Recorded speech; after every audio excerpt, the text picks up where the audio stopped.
Hello my friends and welcome to today's video. I'm Jeanette with Vivo Vintage Designs. Today's video is more of a story and a little bit of a tutorial. About 2 years ago, one of my co-workers gave me orchids, and I have never ever been able to keep an orchid long enough to have it flower a second time. So these have been sitting in my living room and I baby them. I am so careful. I did a little research and I managed to keep them alive, but it was 2 years and it hadn't flowered. And one day I commented about, I wonder if this is ever going to flower, when I happened to notice a stem growing from the center, and it wasn't, how the roots pop out of the pot? That's what I thought it was originally, but no, it was a stem, and it took a while, but it finally bloomed, and I was so inspired, and I was so touched because my mother grew orchids like nobody's business. That woman had such a green thumb. So the fact that I was able to take care of mine and have them flower for me was meaningful to me. So of course I had to draw them. And now when I started this drawing, I freehanded it and I started to draw the petals freehand. I didn't draw any guidelines, but here you see that I've drawn some circles. And I did this in my previous 2 videos on line drawing, and it didn't occur to me when I was drawing this to use my circles. And it really made drawing the petals a lot easier. So you can see I have a mess with the pencil. I went over lines and tried to refine things. But now that I have the basic drawing down, I am taking a fine liner with a broad tip. And as I go along and trace my pencil lines, I'm fine-tuning my drawing even more. This is the perfect opportunity to fix anything, refine anything, and it'll make the rest of the process so much easier. So you can see I'm not going over the pencil lines. Anywhere I think I need to fix something, I'm doing it while I outline it with the fine liner.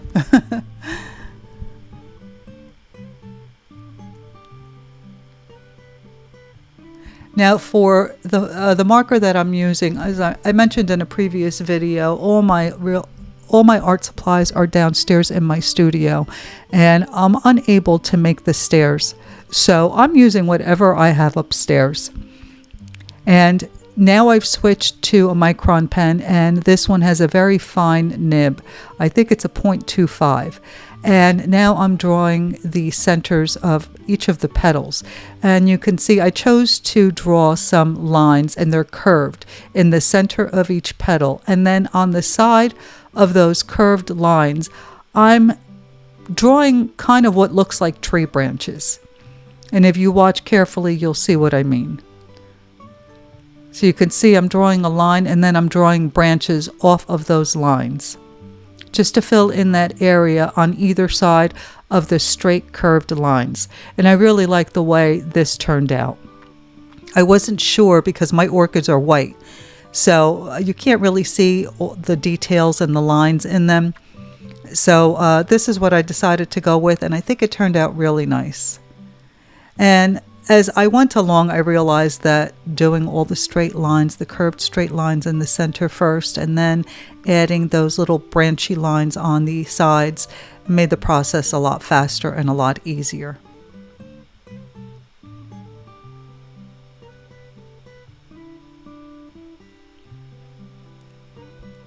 I have to admit that when I started drawing this orchid, I was a little intimidated, because they seem so complicated, and as I started drawing it, I realized that it's only complicated in my head. If I draw what I see and take my time, and then I can get creative with what I do in each of the petals, it was much easier than I thought it would be. And I have avoided doing this for like the past 3 weeks that the orchid has been blooming.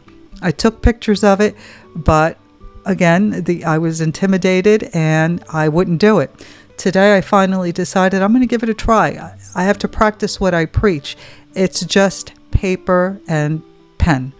If I succeed, that's wonderful. And if I don't succeed, I learned something. And next time I give it a try, those things that I learned will be very helpful. So, you know, I preach all the time. It's just paper and paint. Just try it, give it a try. But sometimes I need to remember that myself. And then once I drew in those curved lines in the center and the little branchy lines on each side to create a little shadow within the petals, I just did my sketchy, skippy little lines at the base of each of the petals and at the tip, so it looks like the petal is curved. And in one of my recent videos of a line drawing, one of my followers asked how to draw curved lines to indicate the shape of the petal. And when I get to the leaves of this flower, you'll see how I use that technique to make the leaves look like they're curved and to show the direction I want them to be going in.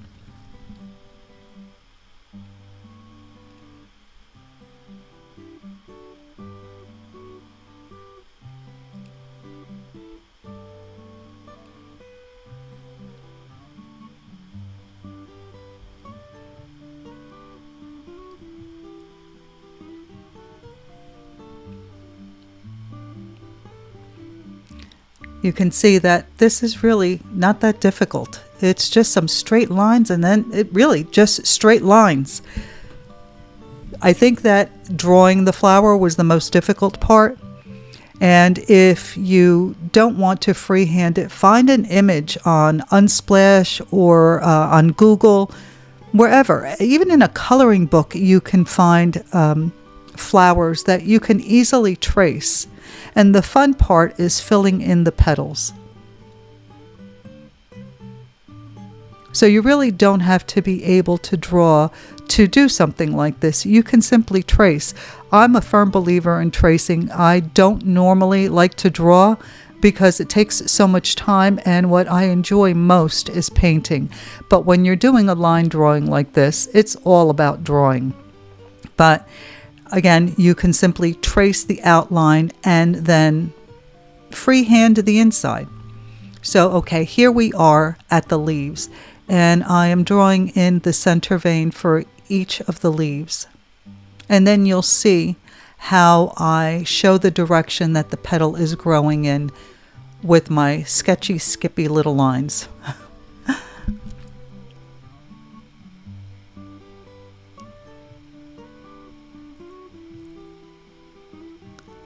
As I'm drawing this, I want you to notice that they're not all the same length, and there's little gaps in between.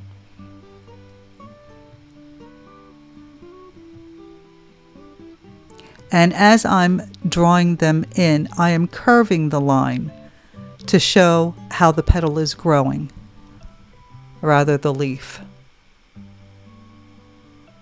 And then leaving that little white space in between the lines in the center makes it look like it's curved, or that is your highlighted area. So here you can see that I'm curving the lines.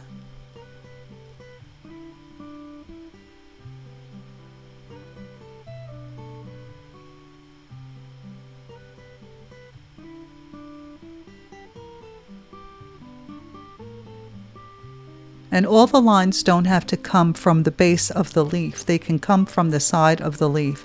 But you see here that I'm curving the lines to show that this leaf is curved. And it does take a little practice. I'm not going to say that it's easy, but of course, as with anything, the more you practice, the better you'll get at doing it.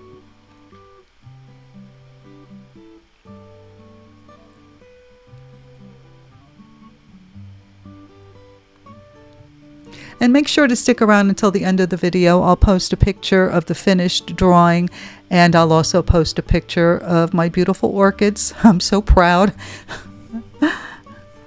And check the description box for links to the products used, as usual. And if you have any questions about the techniques you've seen me use in this video, leave your question in the comment section. I will always get back to you. And please be sure to like, comment, and subscribe. Your interaction with my channel is very helpful, and it's a lovely way to show your support, and I appreciate it more than words can say. So here we are, the finished painting, and then I realized I didn't add any shadow, or rather drawing. I didn't add any shadow in the stem. So I'm just adding a few skippy, sketchy little lines in the stem. All right, folks, we are at the end of this video. Thank you so much for watching. Please don't forget to like, comment, and subscribe. Check out our YouTube channel, Vivo Vintage Design Tutorials, and I will see you in the next one. Bye.